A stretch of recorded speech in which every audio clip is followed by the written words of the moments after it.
dan cara beramal soleh yang baik, lantas kemudian diurutkan dalam Al-Quran dan hadis-hadis Nabi Sallallahu Alaihi Wasallam. Ada amalan taubat, ada amalan solat. Ingat, solat itu kalau dikerjakan dengan benar, dia akan menggugurkan dosa-dosa yang terjadi antara solat satu dengan solat yang lainnya. Selain dosa besar yang membutuhkan taubat khusus.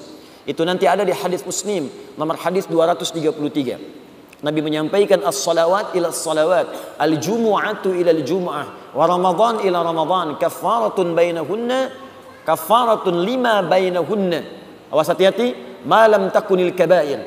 Kata Nabi, solat satu ke solat yang lainnya, Jumat ke Jumat, Ramadan ke Ramadan, akan otomatis menggugurkan dosa-dosa yang terjadi di antaranya sepanjang bukan dosa besar. Hati-hati teman-teman sekalian. Lidah yang kadang misalnya salah bicara, pikiran yang salah kemudian berpikir, mata yang salah melihat, itu kalau sholat kita benar gugur seketika. Gugur. Karena itu kalau dipanggil sholat, semangat. Karena dalam sholat itu ada pengguguran dosa. Kalau orang paham saat sholat dosanya bisa diampuni, tentu orang akan bergerombol, berlomba untuk menunaikan sholat sesuai dengan waktunya. Kalau orang mengerti kalau dalam sholat semua doa dikabulkan kalau kita minta dengan benar, orang akan semangat sholat. Kalau orang paham dalam panggilan solat saat azan itu ada kebahagiaan yang akan diberikan. Hayya 'alas shalah. Anda bertanya, kenapa solat? Hayya 'alal falah. Yang belum bahagia, kata Allah, saya berikan kebahagiaan saat kamu sujud. Kalau orang mengerti dalam solat ada kebahagiaan, dia akan tentu semangat menyiapkannya. Karena itu ada istighfar, ada solat, ada kemudian amalan lainnya, ada tahajud dan lain sebagainya.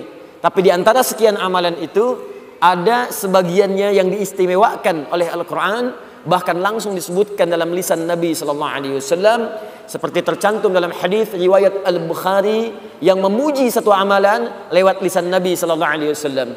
Imam Al-Bukhari itu tidak pernah berjumpa dengan Nabi Sallallahu Alaihi Wasallam, tapi beliau kemudian mencari informasi yang tersambung kepada Nabi.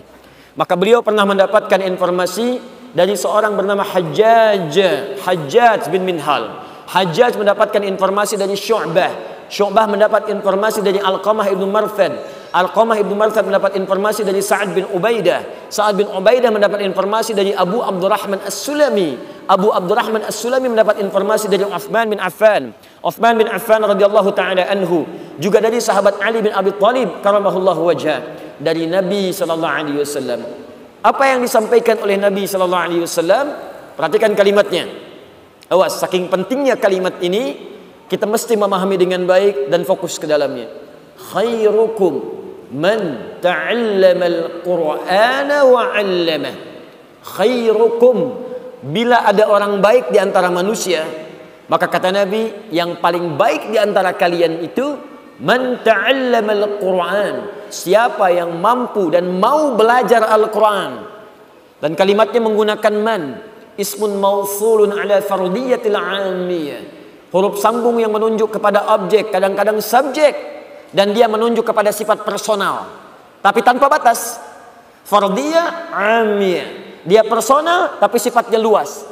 Artinya, kalau setiap Anda ingin jadi orang baik, siapa Anda? Anda pejabat, ingin jadi pejabat yang baik. Anda pengusaha, pengusaha yang baik. Anda seorang anak, anak yang baik. Anda seorang ayah, ayah yang baik. Anda seorang ibu, ibu yang baik. Anda mahasiswa, mahasiswa yang baik. Jadi apapun profesi Anda, siapapun Anda, bagaimanapun sifat Anda, kata Nabi, kalau Anda ingin menjadi yang terbaik di bidangnya. Jadi kalau ada mahasiswa yang baik, ukurannya bukan nilainya, ukurannya ini, kata Nabi ini. Kalau ada seorang ayah yang baik, ukurannya bukan pemberiannya, tapi ini ukurannya nih, bukan infaknya, tapi ini yang akan disampaikan oleh Nabi. Kalau ada ustadz yang baik, bukan karena keilmuannya saja, tapi ini nih yang akan disampaikan oleh Nabi. Jadi kalau Anda mendapatkan yang disampaikan oleh Nabi ini, maka yakinlah dengan janji Nabi Sallallahu Alaihi Wasallam ketika Nabi mengatakan orang ini akan menjadi orang yang terbaik dalam kehidupan. Khairukum, bila ada orang baik, maka yang terbaik di antara kalian man ta'allamal Qur'ana, siapapun yang mau belajar mengkaji isi Al-Quran wa 'allamah. Kemudian dari pelajaran itu dia amalkan dalam kehidupannya, dia praktekkan sesuai dengan profesinya. Jadi teman-teman sekalian, mempelajari isi Al-Quran itu, sebelum kita mulai nanti bahasan yang kita kaji di malam hari ini, kita nggak akan ambil banyak. Mungkin kita akan biasakan ambil sebagian dari ayat-ayat pilihan untuk belajar, sesuai dengan kadar kebutuhan kita secara umum. Tapi kalau kita mau fair, objektif dalam mengkaji Al-Quran, Untuk membaca, sempurnakan.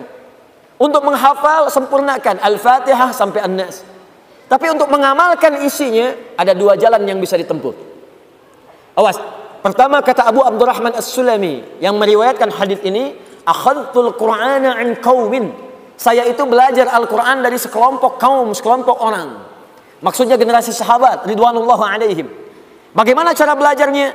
Setiap kami belajar, tidak pernah kami belajar kecuali mengambil 10 ayat dulu. Paling maksimal. Dari 10 ayat ini kami berusaha mengamalkannya terlebih dahulu. Jika sudah mampu mengamalkan dengan sempurna seperti kami kemudian dapatkan itu sesuai kemampuan, baru nyambung lagi ke ayat berikutnya, surat berikutnya lagi. Jadi itu yang diambil oleh para sahabat. Sampai-sampai kemudian sahabat bernama Abdullah ibnu Amr ibnu Al-As radhiyallahu taala anhuma mengatakan, kami belajar dari Nabi sallallahu alaihi wasallam Al-Quran, banyak orang yang hafal satu surah saja, tapi mereka punya kemampuan mengamalkannya dengan sangat luar biasa. Hafalnya satu surah, tapi mengamalkannya luar biasa. Dan apa lanjutan kata beliau? Saya khawatir di masa saya ini, ya kata sahabat junior Abdullah bin Amr ibn Al-As radhiyallahu ta'ala anhuma, saya khawatir di masa kini atau di masa yang akan datang, ada orang yang mudah menghafal Al-Quran, bahkan semudah meminum air. Kasyurbil ma. Minum air kan tidak ada sekatnya, ya, tidak ada nyangkutnya. Beda dengan makan durian. Kemut, masuk. Minum cendol, gigit, masuk. Minum air nggak ada. Syurbil ma, seperti minum air bening. Nggak ada sekatnya. Masih nggak percaya? Buktikan. Bismillah. Bismillah. Alhamdulillah.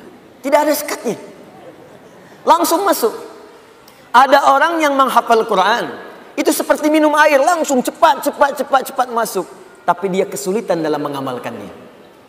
Kesulitan dalam mengamalkannya. Karena itu manhaj yang pertama dalam mempelajari Al-Quran ini, kita mesti bersabar. Sabar. Dan kita pahami setiap hurufnya, setiap kalimatnya, sehingga mendapatkan pemaknaan sempurna untuk bisa mengamalkannya.